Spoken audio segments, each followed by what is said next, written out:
ओज़ीमैंडियस, PB Shelley की poem है ओज़ीमैंडियस। तो ओज़ीमैंडियस पोइम का क्रिटिकल एप्रिशिएशन करते हैं। ओज़ीमैंडियस by P.B. Shelley, Percy by Shelley, is a short yet deeply meaningful poem. It presents a powerful message about the temporary nature of human power and pride. देखिए, जैसा हम already classroom में discussion में ये बता चुके हैं कि सभी पोएट्स जो एक एज से बिलोंग करते हैं उनके कुछ कॉमन कैरेक्टरिस्टिक्स होते हैं और सारे के सारे कैरेक्टरिस्टिक्स सेम नहीं हुआ करते, ना सारे थीम सेम हुआ करते हैं। जैसे शैले बायरन से अलग है, बायरन कीट्स से अलग है, कीट्स वर्ड्सवर्थ से अलग है और वर्ड्सवर्थ कॉलरिज से अलग है। तो ओज़ीमैंडियस जो पोइम है शैली की, आप कहीं सोचें कि ये वर्ड्सवर्थ जैसी क्यों नहीं है, तो वो डिफरेंट है। ये छोटी पोइम है लेकिन बड़ी मीनिंगफुल पोइम है। It presents a powerful message, बहुत अच्छा एक मैसेज देती है। शैली और बायरन दो अलग टाइप के पोइट थे, younger generation of romantic poets, वो डिफरेंट थे थोड़ा। और जो आपका शैली है वो क्या करता है कि एक टेम्परे मैसेज देता है कि ह्यूमन पावर और ह्यूमन प्राइड, आदमी का घमंड, आदमी की पावर टेम्परेरी होती है। पोइम के माध्यम से, ओज़ीमैंडियस पोइम के माध्यम से, ओज़ीमैंडियस एक ग्रीक किंग है, उसके माध्यम से the poem is written the form of a sonnet. जैसे राइटिंग स्टाइल के बारे में एक लेक्चर में मेरी साथी कुलीग ने भी आपको बताया था और मैंने भी बताया था कि जैसे आप सोनेट का जिक्र हम कर रहे थे जो इटली से आया और फिर इंग्लैंड में बड़ा पॉपुलर हुआ। देखिए, ये रोमांटिक पोइट्री तक भी है और उससे आगे भी है। तो ओज़ीमैंडियस एक सोनेट है, 14 लाइन की पोइम है।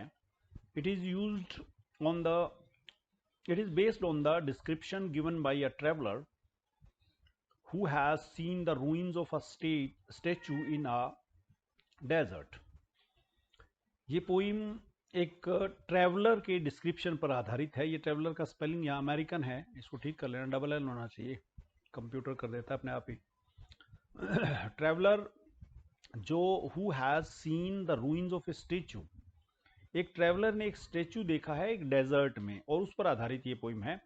Through this simple narrative technique, अब ये सिर्फ शब्द नहीं है, हर एक चीज को आप ध्यान से समझें, सोचें, तो आप अच्छे राइटर और अच्छे पोएट, अच्छे टीचर बन पाएंगे।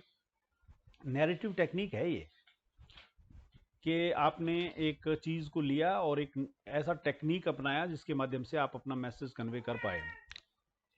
तो सिंपल टेक्निक के माध्यम से Shelley creates a strong imaginative picture, एक बड़ी ही स्ट्रॉन्ग और एक इमेजिनेटिव पिक्चर वो क्रिएट करता है।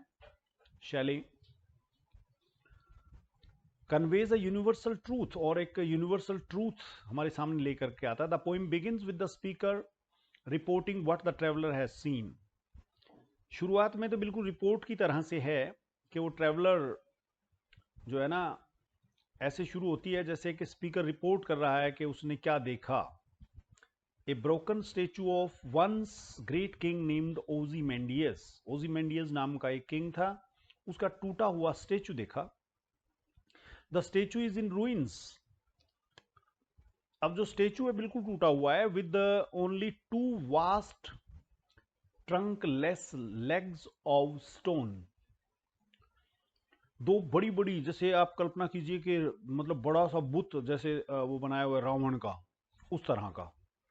मतलब टांगे कितनी बड़ी बड़ी होंगी, करीबन करीबन 20 फीट ऊंची टांगे, और उसके ऊपर का जो मतलब उसके जो आप कहें कमर से ऊपर का हिस्सा गायब है ही नहीं। अब वो इस तरह का स्टेचू है, स्टैंडिंग इन द डेजर्ट, जो डेजर्ट में खड़ा है, चारों तरफ मरुस्थल है। अब ये सेटिंग के चारों तरफ मरुस्थल है, चारों तरफ रेत ही रेत है, ये सेटिंग भी पोइट ने जानबूझकर चुनी होगी, अपने अपने आइडियाज को एक ऐसा इमेज बनाया है जिसके कारण वो अपनी बात को एक अच्छे ढंग से कह सके, उसका इंपैक्ट हो सके। While the face lies shattered near by, अब वो ट्रंकलेस लेग्स तो खड़े हैं और बाकी ऊपर का बॉडी का पार्ट है नहीं। अब वहां उसको हरे भरे दिखाता तो वो उसके चेहरे को नहीं दिखा सकता था। चारों तरफ डेजर्ट है और रेत में दबा हुआ ओzymandias का चेहरा पड़ा है वहां। ओzymandias किंग के वो बुत का ऊपर से टूटा हुआ चेहरा पड़ा है। This image immediately creates a sense of decay and loss. अब ऐसे इमेज का यूज किया है कि वो राजा अपने आप में शानदार राजा होगा कभी, लेकिन now he is under decay and loss, suggesting that even the greatest achievements cannot escape the passage of time. कोई कितना भी महान क्यों ना हुआ हो, फिर भी जो वक्त की मार से कोई बच नहीं सकता, कितनी भी अचीवमेंट क्यों ना हुई हो। The idea is the center of the poem. The idea at the center of the poem is that human power and glory are temporary. Poem का सेंट्रल आइडिया क्या है कि आदमी की पावर, आदमी की ग्लोरी वो हमेशा नहीं रहती है। ओzymandias was once a mighty ruler. ओzymandias कभी बहुत शानदार रूलर था, who believed that his greatness would last forever. अब कुछ राजाओं को ये वहम रहता है कि उनकी शान शौकत हमेशा रहेगी। This is clearly shown in the inscription on the pedestal of the statue. उसको यूं लगता था कि मैं बड़ा महान राजा हूं और मेरी शान शौकत हमेशा रहेगी। और ये जो आप कोई भी किसी की मूर्ति बनाते हैं ना, किसी का भी स्टेचू बनाते हैं, तो उसके पैरों के पास वो कौन था, कब जन्मा था, कब मरा था, उसका एक डिस्क्रिप्शन वहां पर लिखते हैं। उसको इंस्क्रिप्शन बोलते हैं।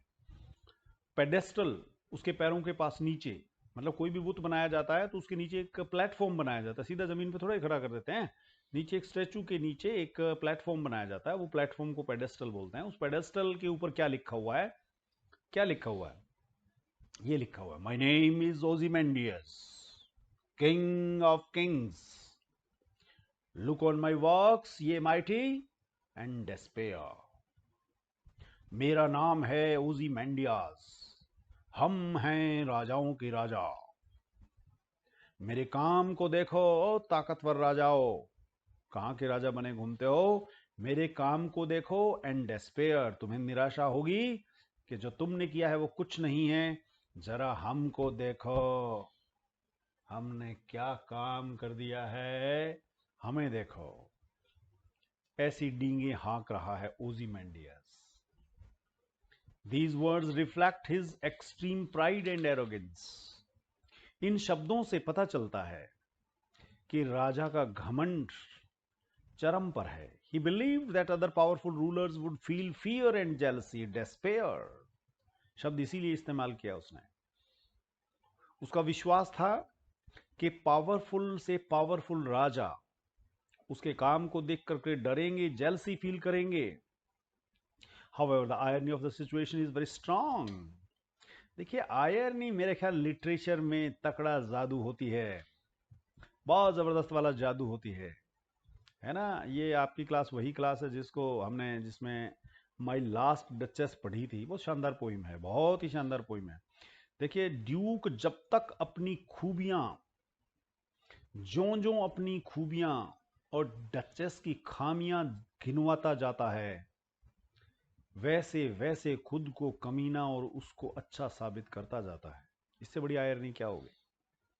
ठीक उसी तरह से ओzymandias की बात, उसके शब्दों में आयरनी है। क्या है, अपना घमंड दिखा रहा है। Because there are no works left to admire. Irony of the situation is strong because there are no works left to admire. Irony ये है कि अब ओzymandias का कोई काम ऐसा नहीं बच गया है जिसको लोग पसंद करें। The once great empire has completely disappeared. कभी उसका राज्य हुआ करता होगा, जैसे हमारे हिंदुस्तान के लोग जब बात करते हैं भारत कभी सोने की चिड़िया हुआ करता था, है ना, तो मुझे बड़ा ताजुब होता है, मुझे बड़ा पेन भी होता है, ताजुब भी होता है। मुझे फक्र कभी नहीं हुआ इस बात पर। मुझे लगा इस देश की किसी माँ ने एक सपूत पैदा किया तो वो भगत सिंह था, बाकी आए खाए गए और चले गए, बाकी सब घास फूस खाने वाले भेड़ों का झुंड है, मेरे खुद के समेत। ये सब घासलेट लोग हैं। एक माँ का सपूत पैदा हुआ तो वो भगत सिंह था। Once great empire has completely disappeared, and all that remains is the broken statue surrounded by empty desert.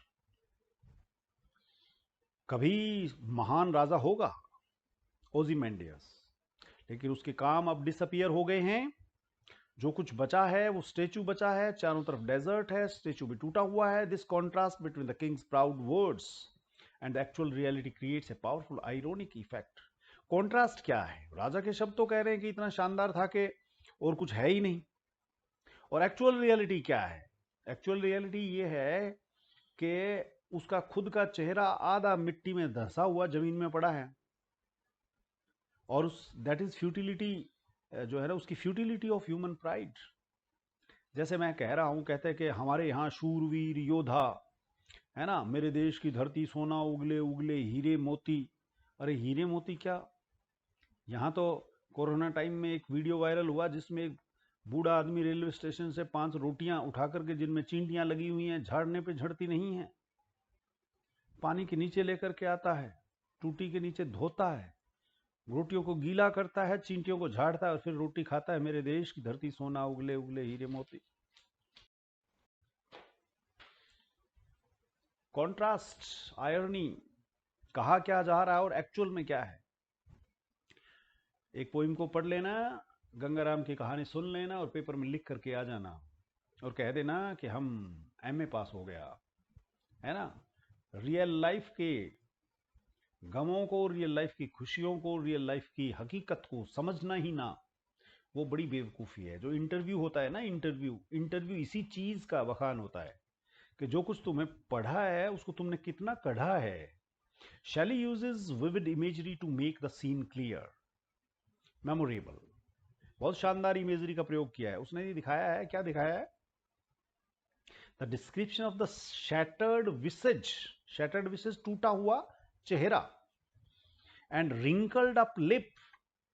जैसे रावण का कभी भी चेहरा बनाते हैं तो शांत नहीं बनाते हैं, पूरी क्रूरता के साथ गुस्से में बनाया जाता है।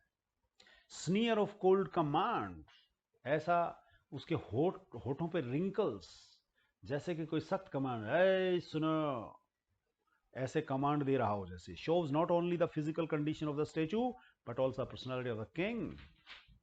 और अब वो मिट्टी में धंसा हुआ आयरनी अपने आप बताता है। Even in ruins the face of the statue reflects Ozymandias cruel and commanding nature. किस तरह का डोमिनेटिंग और क्रूअल राजा रहा होगा, उसके चेहरे से साफ दिखता है। The sculptor who created the statue was able to capture these emotions. वो मूर्तिकार जिसने उस स्टेचू को बनाया है, वो राजा के इमोशंस को भली भांति पढ़ पा रहा था, which suggests the power of art to preserve human expression. आदमी के एक्सप्रेशन को प्रिजर्व करके मूर्ति ने हमेशा हमेशा के लिए उसको ऐसा बना दिया है कि लोग उसके एक्सप्रेशंस को पढ़ करके कभी भी समझ सकते हैं कि वो क्या था। When physical structures collapse, जहां पर फिजिकल स्ट्रक्चर की बात नहीं है, बात उसके स्वभाव की है। At the same time, the endless lawn and level sands stretching around the statue emphasize the emptiness and silence that have replaced the king's former glory.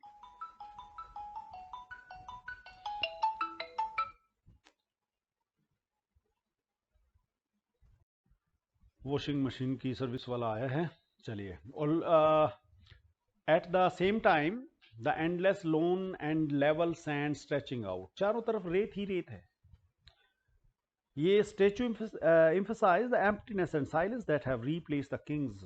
देखिए, कभी यहाँ ग्लोरी हुआ करती थी, अब एम्प्टीनेस और साइलेंस के सांप अपना फण ताने खड़े हैं। The poem also reflects important romantic traits. इस पोइम में रोमांटिक ट्रेट्स भी हैं। One of the key features of romanticism is use of imagination. शैली ने इमेजिनेशन का यूज किया है। Shelley uses it effectively by presenting the story through the voice of a traveler. एक ट्रैवलर की वॉइस से, ट्रैवलर इसमें एक इंपॉर्टेंट कैरेक्टर हो जाता है, जो है सारी कहानी का सूत्रधार बन जाता है। The indirect narration allows the reader to imagine the scene vividly. Indirect, बिल्कुल इनडायरेक्टली बता रहा है कैसा कैसा सीन है, तो वो नरेशन जो है रीडर को कल्पना करवा पाता है कि कैसा सीन है। Another romantic trait is interest in the past. Past का इंटरेस्ट क्यों? राजा तो वो इजिप्ट का था और बहुत पुराना है। The poem looks back at the ancient civilization and reflects on its rise and fall. Ancient civilization का जिक्र है, उसके राइज फॉल का जिक्र है। The poem also shows the power of nature over human beings. Nature कितनी बड़ी चीज है, देखिए जो व्यक्ति कितना ही पावरफुल क्यों ना हो, उसका क्या कर देती है, राजा को रंक बना देती है। As the desert has outlasted the king and his empire. Nature appears calm and eternal, while human achievements seem fragile and temporary. Nature वही है, कल भी वही था, आज भी वही है और कल भी वही रहेगा, लेकिन आदमी की अचीवमेंट्स हैं वो बड़ी कमजोर हैं, वो टेम्परेरी हैं। Thus Ozymandias is a powerful thought-provoking poem that delivers a timeless message about the fleeting nature of human pride and authority. आदमी की अथॉरिटी, आदमी का अभिमान बहुत परमानेंट नहीं है, ये समय के साथ स्वतः ही खत्म होने वाला है। Through simple language, strong imagery and effective use of irony, Shelley shows that no matter how great a person may be, Shelley ये बताते हैं भाषा के माध्यम से, इमेजरी के माध्यम से, आयरनी के माध्यम से, कि आदमी कितना भी महान क्यों ना हो, time will eventually reduce everything to nothing. जो कभी मूछ मरोड़ रावण है, एक दिन मिट्टी में मिल जाएगा। The poem remains relevant even today. आज नहीं, कल भी रहेगी। जब तक मनुष्यता रहेगी तब तक ये बात सर्वमान्य सत्य है कि अभिमान हमेशा जिंदा नहीं रहता है। It reminds us to be humble, to understand the limits of human power. हमें हम्बल रहना चाहिए और ह्यूमन पावर की लिमिट्स हैं उनको पहचानना चाहिए।